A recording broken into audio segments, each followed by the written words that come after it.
Hey everybody, how's it going? Today we're going to talk real quick about some super basic information. I don't claim to know all the information on this, but we're going to talk about some super basic information on case hardening wood versus actual full drying of it in like a kiln or in nature.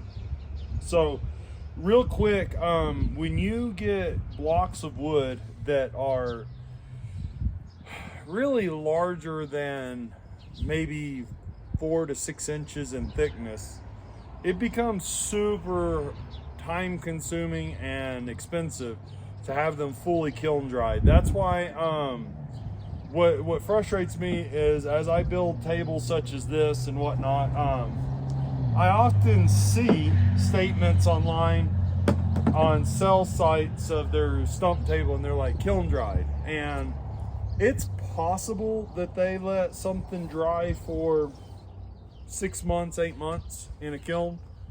I don't know how they would be selling it at, $200 if that was the case, because there'd be way more than that just in the kiln drying fee for a stump. So what typically is happening is they threw it in a kiln for a couple of weeks and it has case hardened. What does case hardening mean then? Well, case hardening is something that actually does occur naturally in wood as well oftentimes, and you're going to see this if like a tree that is full of water or is humidified or fairly alive and it's cut down, falls on the ground, and you leave it for some period of time, months or whatever, a couple of years even, the outermost layers, so maybe an inch or two, will be a very low moisture percentage, maybe down to whatever natural is in your area, 8, 12, something like that. But the heart, or the interior of the wood, the bulk of the wood, is still much higher than that. We're going to say 30%, 20%, in those ranges, maybe even more, depending on a lot of factors depend on this. Was the tree in shade? And it had a lot of wind blowing across it when it was laying down? Does it sit in direct heat? Because if it sits in direct sunshine, like we're in western Colorado, UV is pretty strong. We're at 6,000 feet. So you have a situation where a tree could be laying out in direct sunshine, and when that occurs, you could be getting the outer 2 or 3 edges in a couple of years way down in moisture content, but the interior is still way up at 35-40%, maybe even more. And that's where you get these cracks when it's drying and it splits. The wood is changing so quickly. This outer casing, which is why it's called case drying, is getting or case hardening, is getting dry and hard really fast, and the flexible tissue inside that's still very humidified is expanding or contracting depending on winter or summer, and it creates these gouges and these splits. I don't sell any of my products billed as dried. They are not, in my opinion. They still need time to dry, and they will continue to dry, and they are active. They will expand and contract. But you have trade-offs, like these sculpted chunks of wood that make my end tables and my art, my sculptures. They're beautiful, and you're gonna have to wait a long time, and the price is gonna go way up for you to be able to have these dried in either a kiln or air dried. So what some people will do is they will kiln dry, and then they'll set them in a warehouse with by waxing the ends of a stump with like a turner's wax, like a wood turning wax that keeps. So what's happening is the moisture is coming out the ends of the log. That's why you always see the end of the log split. It releases there faster than it does through the bark. That's why a lot of sawmills that need a good piece of lumber that they can't get to very quick will paint either that wax or a very thick latex paint on the end of the log, so that it seals it off and it forces that moisture to come out the sapwood and cork side, the bark, outward. And that eliminates a lot of the cracking, but it takes a long time for pieces to dry fully that way, and you have to have places to store it, and it's, you know, there's a lot to it, which is not bad. Just know that it's a very expensive process to wait, as a general rule. That's why, like, even alcohol and liquor that is, you know, 12 years distilled or whatever, they are not 12 years distilled, but, you know, it's been I forgot that it's aged for 12 years, is much more expensive, because now you have all this money invested and it's sitting there not being sold for 12 years, which is a long time to sit on inventory and pay facility rent and everything else. Same thing goes with wood. That's why when you buy like live edge slabs and stuff, typically they're going to be somewhere around the 2 to 3 inch mark.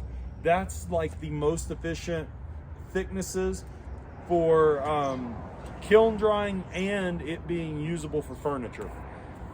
So, you know, you technically can buy 3 2-inch pieces or 3 3-inch pieces, glue them together. When it comes to live edge stuff, that becomes a challenge, because unless they're exact layered out of the same tree, they're not going to match very well. And then even then, depending on the process of milling, if it's milled with a bandsaw, and depending on what kind of bandsaw blade, it's going to take more or less thickness out than like a big circular saw. You know, depending on how thick the bandsaw blade is, you might not be losing much in comparison to a circular saw blade, but there's a good chance that a circular saw blade is going to take a larger kerf. And so when you stack those back together, they're going to be slightly off, because there's like 1/8 of an inch or 1/4 of an inch missing from the kerf cut. And so there's a lot of different factors to consider when you're thinking about drying wood, or buying dried wood, or buying a product that is dried. So people ask me a lot of times, do you fill your cracks with epoxy? As a general rule, I do not. And the reason for that is, first off, I'm not a huge fan of the epoxy movement. I know that people love it and stuff. I just have a little bit of a mindset on the plastics that it puts into the world. And I do use epoxies and I do use CA glues and stuff, but I try to do it more sparingly. I know people love the epoxy movement with these large epoxy tables that mate to, you know, book match pieces together or whatnot, and that's fine. I'm not judging anybody. Just as a general rule, I prefer not to. Plus, as an abstract sculptor and artist, I kind of find that the splitting and the checking of wood over the ages is part of the art.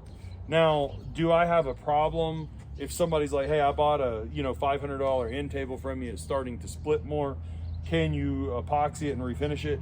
I don't have a problem with that at all. I will work with people on that. I will help them out if that's what they want.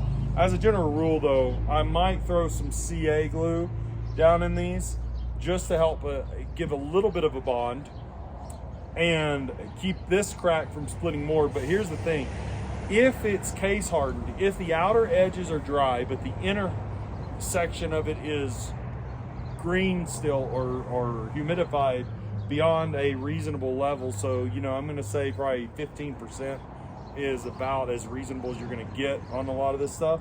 If you have a humidity factor that's higher than that in the center, if you epoxy these completely shut, all these cracks, it's just going to split somewhere else as it continues to dry. So it's going to be a never-ending fix. When you're dealing with certain kinds of wood like ash, and if you cut it right and you shape it right, you can minimize the amount of splitting that occurs. And if it's in like a house where the direct sunlight's not on it, and it's in an air-conditioned, controlled environment, plus you finished it with like wax, I tend to use furniture waxes and furniture butters more than like a urethane, and you can kind of seal it pretty well. It's going to prevent splitting and checking and cracking as much as well. So I don't really have too many problems with that. But yeah, that's kind of some information that I know some people have asked me about, and I see some statements online that I don't really feel are fully accurate. They're like, oh, it's kiln dried, and maybe it is, but I have a hard time believing all these people selling like on Etsy that say kiln dried stump, have really fully kiln dried it. What they've done is most likely, because I've been talking to, I know guys who own kilns and sawmills and stuff. Nobody I know is kiln drying to that level. They sell a lot of pieces as case hardened, and then they've actually seen people put them up online as kiln dried. So just kind of keep that in mind. Don't be fooled by the whole it's been kiln dried if it's a big chunk of wood, because most likely it's not fully dry anyway. And you have to keep in mind the potentials of checking and splitting just from the interior trying to match the exterior's moisture content and releasing all that moisture. It's going to expand, it's going to contract over, you know, season, and it will continue to split to some degree. So if you have that in mind, when you're talking about your pieces and you're using woods, yeah, remind people that the cracks are actually character, and that's part of what makes the charm of a piece that you're designing. And this piece here, if I'm not mistaken, yeah, that's the piece, has a crack that I gouged out just for a detail because I liked it. And in this one, I will go ahead, it's a pretty big split, I will go ahead and throw some CA glues in there, not epoxies. I'll just throw some CA glues in these, kind of fortify that up so it's not like losing a whole chunk off this, and just kind of help it out, and you know, try to get it down in there enough to where it's not actually like so visible, because I don't like the look of epoxies. They look plasticky, and I don't know, it's just my opinion though. So I'm not judging anybody, once again, it's just my personal opinion. But I'll put it down in there to stabilize it a little bit, and the rest of them I might do some if I feel like they're, you know, too aggressive. Like this one will probably get a little bit, but like this one, I'll probably leave. It's not that deep of a big fracture. These small ones on the end here, I will leave just as textures. And yeah, it's just a personal preference. So keep in mind, it's virtually impossible to get these fully dry without costing you thousands of dollars, literally. I can't remember what the rate is, but it's like certain amount of dollars per inch of dry time for a kiln dried board, and that's part of what you're paying for in the board footage. And if you go by board footage on this, an evaluation I did of this ash green was about $9 a board foot, or maybe it was $7 a board foot, and this ash kiln dried in a board form at 2 inches thick was like $12 a board foot. So it kind of gives you an idea of the difference. And here I have somewhere around, what was it that I calculated this board footage to be? I think this is about a $300 combined chunk of wood, green. And it's been sitting for about 2 years in log form, and then I cut it down. So this is actually the end of the log, which is why it's a little bit more checked. Other portions of the log were not as checked because the ends tend to split worse than the centers of the logs.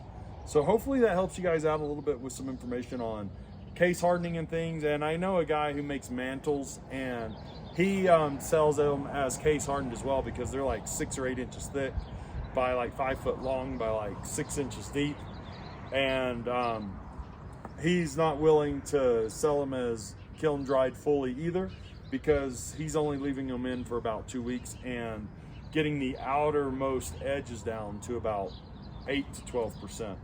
And the interior, you know, if you probe it, which you have to kind of drill and get further in, might be more than that, or would be more than that. So yeah, it's just something interesting I think some people have questions about for wood that they're working with. And if you find like a sculpture that is fully cured, the reason it might be $10,000 for a 4 foot tall sculpture is partly because that wood has had to sit for years and years and years in controlled climate and in very specific conditions for it to be fully dry, so that they could make that sculpture without it being checked and split and whatever. So that's a whole nother specialty on its own, just to get wood that pristine. So hopefully that helps you guys out, and I will see you in the next one. Take care.